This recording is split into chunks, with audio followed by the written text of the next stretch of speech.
Hello everyone, it's me सबा शेख। तो आज हम बात करेंगे संजू सैमसन के हवाले से। इंडियन क्रिकेट टीम में हुआ यह है कि जिनको ड्रॉप किया गया है उनको टीम में रखना चाहिए था, और जो टीम में रखे गए हैं उनके ऊपर हैं कई सारे सवाल। लेकिन कुछ बात कर लेते हैं संजू सैमसन के हवाले से। गौतम गंभीर संजू सैमसन के हवाले से कई दफ़ा ये कह चुके हैं कि जी ऐसा प्लेयर तो मैंने देखा ही नहीं, और मैं कभी किसी प्लेयर के बारे में बात ही नहीं करता। लेकिन ये जो संजू सैमसन है ना, इनके बारे में बात कर रहा हूँ क्योंकि मिडिल ऑर्डर में ये बड़े ज़बरदस्त हैं, बेहतरीन बल्लेबाज हैं और विकेट टेकर हैं। इनकी तो जगह बनती ही बनती है। और चैंपियंस ट्रॉफी में ऐसा हुआ कि संजू सैमसन की किस्मत देखें कि हेड कोच होने के बावजूद गौतम गंभीर संजू सैमसन को पिक नहीं कर सके। अच्छा, इंडियन क्रिकेट टीम में जो लॉबी सिस्टम चल रहा है या जिस तरह से पिक एंड चूज का ये सारा तरीक़ाकार चल रहा है ना, तो इसमें इन लोगों ने जिन लोगों को ड्रॉप किया है उनके नाम भी मैं आपको ज़रूर बताऊंगी, और फिर आपने ज़रूर बताना है कि क्या वाकई बनता था कि आप इन प्लेयर्स को जो है वो आउट कर दें, और जिनको आपने रखा है आप उनके बारे में कितना श्योर्ड हैं। क्योंकि जो टीम ड्रॉप की गई है ना, यकीन करें वो टीम भी कोई इतनी हल्की नहीं बनती। टीम मैं इसलिए कह रही हूँ कि वो बहुत सारे प्लेयर्स हैं जो कि ड्रॉप हुए हैं। अच्छा, कई सारे सवालात हुए प्रेस कॉन्फ्रेंस में, लेकिन नहीं सवाल पूछा गया तो संजू सैमसन का सवाल नहीं पूछा गया।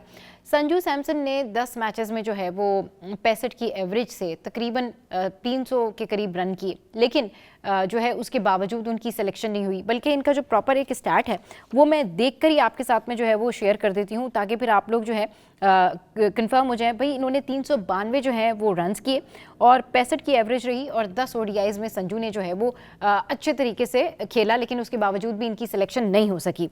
अच्छा, अब इनकी जब ड्रॉप किया गया ना, तो इसके हवाले से इरफान पठान हो गए, एडम गिलक्रिस्ट हो गए या फिर सुनील गावस्कर हो गए, उन्होंने भी हैरत का इजहार किया कि भाई संजू सैमसन को आपने क्यों पिक नहीं किया, ये तो अच्छी कारकर्दगी दिखा रहे हैं। अब इनकी किस्मत देखें, जब ओडीआई करते हैं, ये ओडीआई शुरू होते हैं तो उनको टी20 में डाल देते हैं, टी20 शुरू होता है तो फिर ओडीआई में डाल देते हैं। मतलब इनकी किस्मत जो है वो रेगुलरली स्क्रॉल कर रही है और समझ में नहीं आ रहा कि क्या हुआ। 2023 के बाद से जो है कोई ओडीआई नहीं इनको मिला।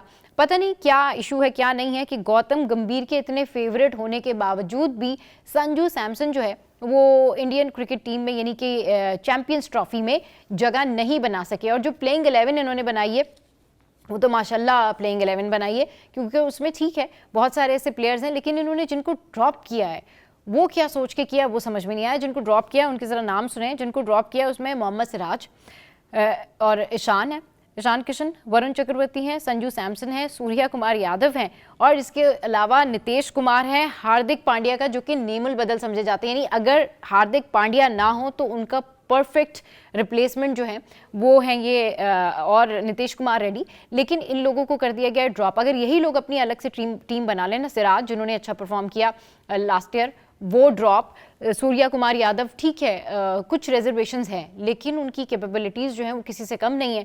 फिर यहाँ पर जो है वो वरुण चक्रवर्ती हैं, बेस्ट रहे हैं, अच्छे प्लेयर हैं। शार्दुल ठाकुर 2023 के वर्ल्ड कप का हिस्सा रहे, अच्छे गेंदबाज हैं। लेकिन फिर उसके बाद अगर स्पिन में बात करें तो इनके पास जो है वो चाहिल हैं। फिर जो इन्होंने ओवरऑल एक लाइनअप बनाया, जो उन्होंने ओवरऑल जो है ड्रॉप सेटअप किया है, वो सेटअप जो है वो ज़्यादा स्ट्रांग लग रहा है कंपैरेटिवली उस सेटअप के जो कि इंडियन क्रिकेट टीम ने अब किया है। क्योंकि वहाँ पर तो जाहिर सी बात है हार्दिक पांड्या हैं, रोहित हैं, कोहली हैं, और फिर वो एक सारा लाइनअप जो है वहाँ चलता हुआ आ रहा है। अच्छा, अब संजू सैमसन के हवाले से जिस तरह से बड़े प्लेयर्स तहफ़्फ़ुज़ात का इजहार कर रहे हैं, वैसे ही उनकी जो अवाम है, उनके फैंस जो हैं वो बड़ी हैरत का इजहार कर रहे हैं कि भाई इन्होंने किया क्या है। अच्छा, इनकी जो एक डोमेस्टिक जो फाइनल खेला था विजय हज़ारे में, जो फाइनल खेलने वाली टीम थी, उससे भी इन्होंने कोई प्लेयर सेलेक्ट नहीं किया।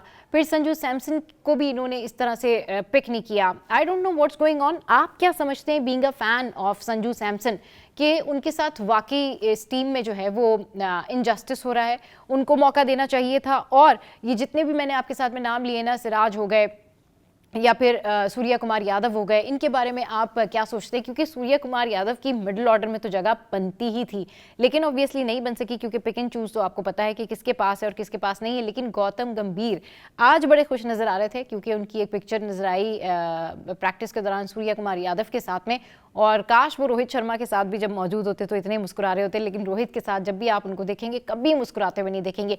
सेकंड, ऋषभ पंत जिनके जो लखनऊ सुपर जायंट के जो ऑनर हैं उन्होंने ऋषभ पंत के ऊपर बड़ा कॉन्फिडेंस जाहिर किया। उन्होंने कहा जैसे आप माही के बारे में बात करते हैं, रोहित के बारे में बात करते हैं, and he is quite sure about that कि ऋषभ पंत आगे चलकर यही मुकाम हासिल करने वाले हैं और उनको भी लोग इसी तरह से उनके बारे में बात करेंगे। इतना कॉन्फिडेंस दिया है उन्होंने ऋषभ पंत को कि ऋषभ पंत ज़रूर कुछ अच्छा करेंगे, अच्छी कैप्टनसी करेंगे। और ऋषभ पंत कहते हैं कि जी अभी मैंने डिसाइड भी नहीं किया है कि मैं ओपनर आऊँगा या फिर मैं मिडिल ऑर्डर में जाऊँगा, क्योंकि वो ये कहते हैं कि बहुत टाइम से मैं मिडिल ऑर्डर में ही हूँ, तो मुझे एक आदत सी, इंसान को एक आदत हो जाती है, ओवरनाइट चेंजेस नहीं कर सकता। तो आज के व्लॉग से फिलहाल इतना ही। What do you think about that?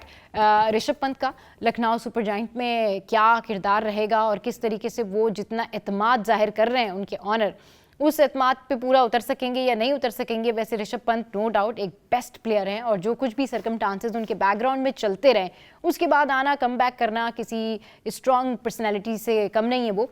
तो संजू सैमसन के फैंस जरूर बताएं what do you think on that. इसके अलावा ऋषभ पंत के जो फैंस हैं वो भी बताएं कि what do you think on that. और इंडियन क्रिकेट टीम में जो ड्रॉप टीम है, वो टीम यानी जो ड्रॉप प्लेयर है जिसको कहना चाहिए ना, क्योंकि पूरी टीम ही बन गई ना इनकी, तो इंडियन क्रिकेट टीम की जो ड्रॉप प्लेयर्स हैं उनके बारे में आप क्या सोचते हैं? क्योंकि लोग ये बात कर रहे हैं कि अगर उनमें से भी किसी एक आध को ले लिया जाता तो ज़्यादा बेहतर होता कंपैरेटिवली जो लोग इन्होंने अभी टीम में रखे हैं, क्योंकि उनकी परफॉर्मेंसेस पे काफ़ी ज़्यादा सवाल उठे हैं। आज के व्लॉग से फिलहाल इतना ही।